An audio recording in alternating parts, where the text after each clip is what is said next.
비트코인은 위험자산 회피 성향과 위험자산 성향이 두 개가 동시에 공존하고 있는 자산입니다. 아직까지는 비트코인이 위험자산을 해지할 수 있다고 역할로 볼 수는 없어요. 지금 비트코인이 이제 갑론을박이 계속 나뉠 거예요. 비트코인이 어떤 성격을 갖고 있냐. 첫 번째, 위험 자산을 회피할 수 있는, 해지할 수 있는, 피할 수 있는 그런 성격을 갖고 있다. 자, 두 번째, 아니다. 위험 자산이다, 얘는.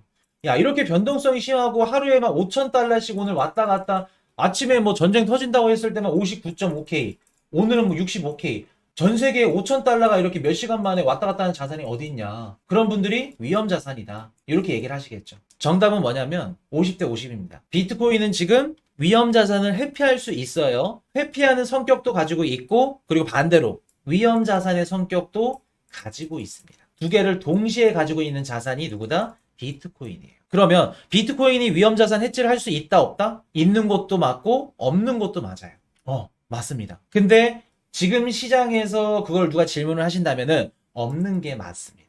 왜 없는지 말씀을 드려볼게요. 자, 지금 비트코인 같은 경우에 우리가 뭐 디지털 금이라고 얘기들 많이 하죠. 저도 얘기를 했었고. 근데 이게 이제 해지 자산으로 인정을 받으려면 이제 뭐가 필요하냐면 전 세계 투자자들이나 국가나 기관들이나 얘네들이 인정을 해줘야 돼. 인정. 누가 50이에요? 둘 다 위험 자산이다, 위험 자산 아니다. 50대 50. 근데 비트코인이 인정을 받으려면 지금 어떻게 돼야 되냐면 얘가 실질적으로 이런 사례가 존재해야 됩니다. 뭐 예를 들어서 미국에서 뭐가 전쟁이 났어. 근데 미국 정부가 전쟁이 나가지고 막 화폐 가치가 깨지고 그래서 이제 그 지정학적 위기나 인플레이션 막 이런 것들을 다 위험을 해지하려고 정부가 비트코인을 매집하다가 걸렸어.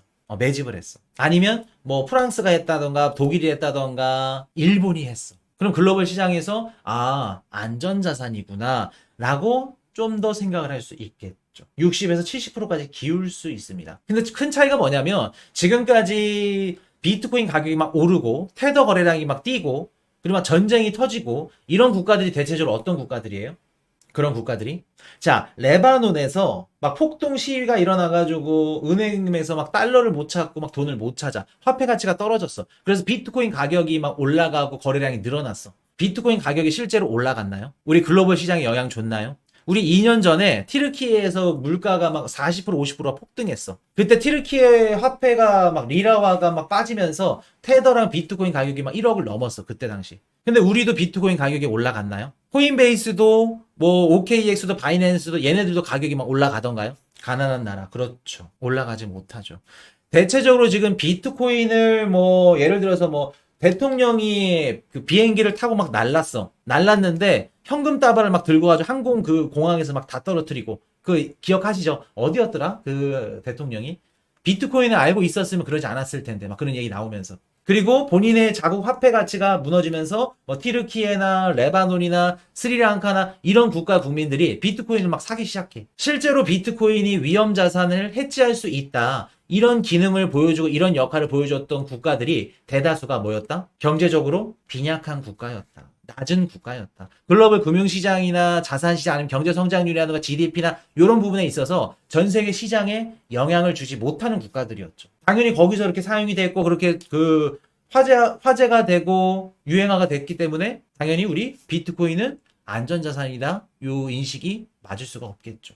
만약에 미국에서 그렇게 터트렸다. 한국에서 그렇게 한국도 조금 애매합니다. 우리가 알만한 좀 그 글로벌 시장에서 영향력 있는 이런 높은 선진국들 이런 국가들이 그랬다? 그러면 조금 더 시장이 받아들일 수 있겠죠. 그래서 지금까지 비트코인의 사용 사례 이런 것들 뭐 엘살바도르 이런 좀 영향력이 낮은 국가들 글로벌 시장에서 영향력이 적은 국가들이 대다수이기 때문에 아직까지는 비트코인이 안전자산이다라고 하기에는 좀 부족하다. 부족하다. 이게 언제 어떻게 좀 자연스럽게 될 거냐면은 CBDC 생태계에서 그게 이제 활성화가 되고 전 세계 국가의 국민들이 이제 CBDC로 서로 미국 부동산을 사고 미국 주식을 사고 미국 뭐 저작권을 사고 그런 시대가 오면 그때는 비트코인이 무조건 될 겁니다. 지금 딱 전쟁이 터졌다 그러면 제가 시향을 어떻게 드릴 거예요? 그때는 비트코인 사야 됩니다. 바로 가는 거예요. 매수 들어가는 거예요. 근데 지금은 안전자산은 아니다. 오히려 안전자산이기보다 위험자산에 더 가깝죠. 비트코인은.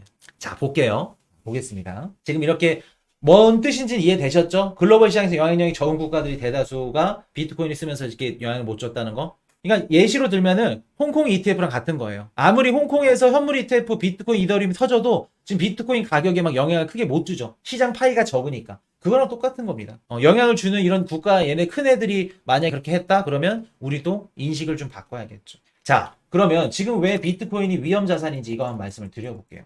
지금 제가 아까 전에도 말씀을 드렸고 올해 비트코인 시장은 어떤 누구의 마인드로 분석을 해야 된다? 1번 개인 투자자, 2번 기관 투자자. 누구의 마인드로 분석을 해야 될까?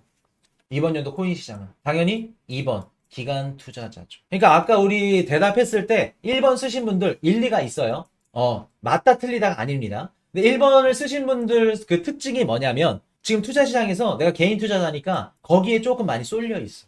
개인 투자자 마인드가 많이 박혀 있어. 근데 올해는 개인 투자자 마인드로 가시면 안 된다. 안 된다. 내가 만약에 기관 투자자라면 지금 어떨까? 내가 기관 투자자야. 지금 비트코인을 어떻게 생각할까? 우리가 얘기하는 안전자산이라는 건 뭐냐면 금이죠. 대표적으로. 지금 금 수요량이 미친 듯이 늘어나고 있죠. 금인데 보통 안전자산이라는 그 정의가 뭐냐면 변동성이 적어야 돼. 변동성이. 하루아침 사이에 막 달러가 막 5,000달러가 왔다 갔다 하면은 그건 안전자산일 수가 없습니다. 단순히 그냥 위험자산 해지 역할 그 정도. 근데 그 위험자산 해지 역할을 사용하고 싶은 국가가 글로벌 시장에서 영향력이 적죠. 그러니까 당연히 우리 코인 가격에 영향을 못 주는 거고.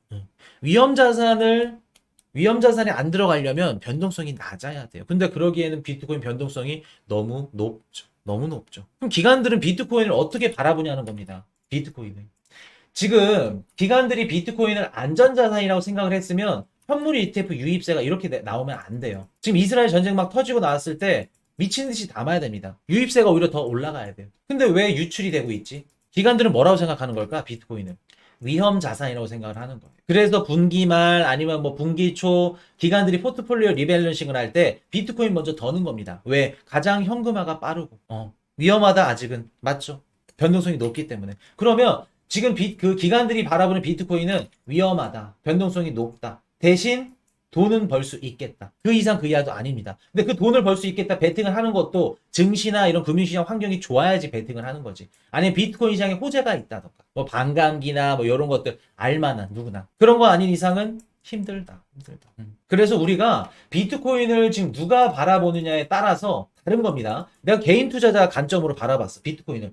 당연히 디지털 금이지. 매주 월수금 코인 이슈 방송 보면서 비트코인 그렇게 좋고 가격을 막 이렇게 올려줬고 지금 막 한강뷰 알아보고 내 인생을 바꿔주게 한 게 비트코인인데 어떻게 되면 비트코인 투자로 있어서 내 인생을 배울 수 있었는데 당연히 디지털 금이고 좋지. 위험자산 해지지. 저도 그렇게 생각합니다. 근데 시장에서는 받아들인 게 다르다는 겁니다. 기관들이 어떻게 생각을 하냐면 굉장히 냉혹해요. 얘네들은. 비트코인을 지금 뭘 할 수 있는데 비트코인을 지금 뭐를 할 수 있고 이걸로 뭐를 소득을 낼 수 있는데 지금 당장은 대답을 할 수가 없어요. 없습니다. 없어요. 차라리 이더리움이 더 소득을 내겠죠.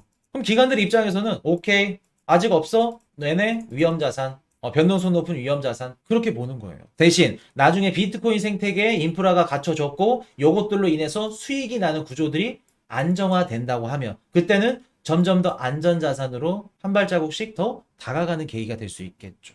이해되셨나요? 그렇기 때문에 비트코인 가격이 지금 지정학적 요인에 오히려 빠지는 겁니다. 빠지는 거예요. 그리고 기관들이 지금 뭐를 어떻게 생각하고 있다? 제일 중요한 건 위험 자산으로 생각하고 있다. 그래서 미국 증시에서 자금이 빠졌어. 그러면 자연스럽게 현물 ETF에서도 자금이 유출될 수밖에 없겠죠. 그렇게 우리가 보시는 겁니다. 이해되셨죠? 자, 마지막 정리하고 다음 섹터로 넘어가겠습니다. 많은 분들이 중동전쟁으로 인해서 비트코인 가격이 왜 안 오르냐고 질문들을 주시더라고요. 디지털 금이고 안전자산인데 왜 상승 안 하냐고 하시는데 비트코인은 위험자산 회피 성향과 위험자산 성향이 두 개가 동시에 공존하고 있는 자산입니다. 아직까지는 비트코인이 위험자산을 해지할 수 있다고 역할로 볼 수는 없어요.